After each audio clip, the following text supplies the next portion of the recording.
The surgery was scheduled for 2 p.m., and of course, I was worried about my dog. At the appointed time, we arrived at the clinic, but the doctor was busy. As it turned out later, the receptionist's dog was very sick. The doctor invited us into the office. I went in, and there were the doctor, his assistant, and the receptionist whose dog was being treated.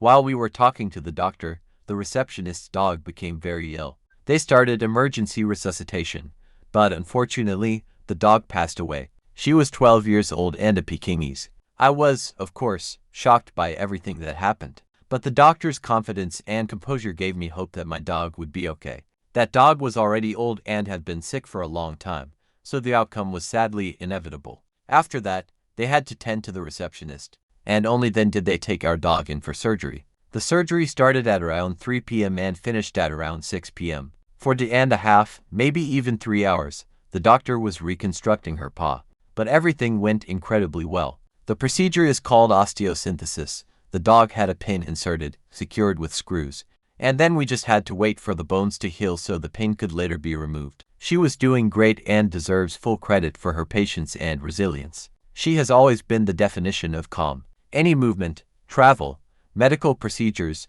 new people, unfamiliar places, sounds, she handled all of it with complete confidence and composure, which made everything so much easier for me. That's exactly the kind of temperament dogs need to have to be bred for working purposes. The surgery went well, she felt great afterward, and we were given a treatment plan, antibiotic injections, bandaging, stitch care, and wound management.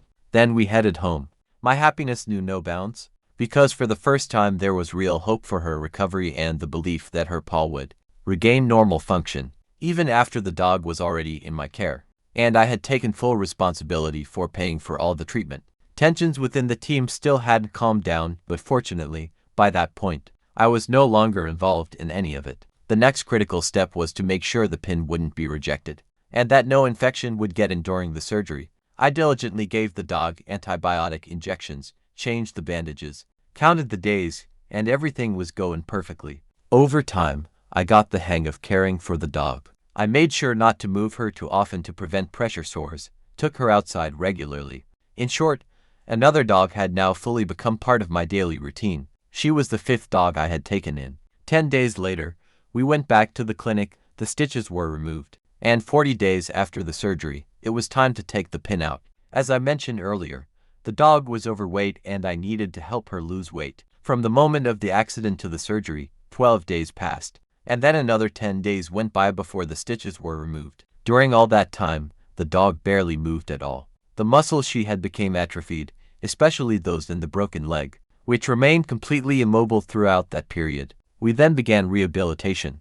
I don't have a veterinary background, and we weren't given detailed instructions on what to do or how to do it. The doctor did his job, performed the surgery, and he did it very well, but after that, I understood we were on our own. I relied on intuition, looked for information online, and studied canine anatomy. However, the dog had been lying down for so long that she didn't want to do anything anymore, and I often had to push her to move. To help my dog lose weight, I chose the smallest kibble possible. That way, I could use the food for training sessions, while also making sure she didn't actually eat too much. She was used to eating natural food, bones, sausages, hot dogs, basically anything a street dog would eat. So when everything suddenly changed, it was a real shock for her. It was stressful for her at first. She was constantly hungry and would whine and cry, demanding food, but I stayed firm. Little by little, we started working on commands. I kept lifting her up and helping her learn how to sit. It wasn't easy. She resisted and just wanted to lie down all the time.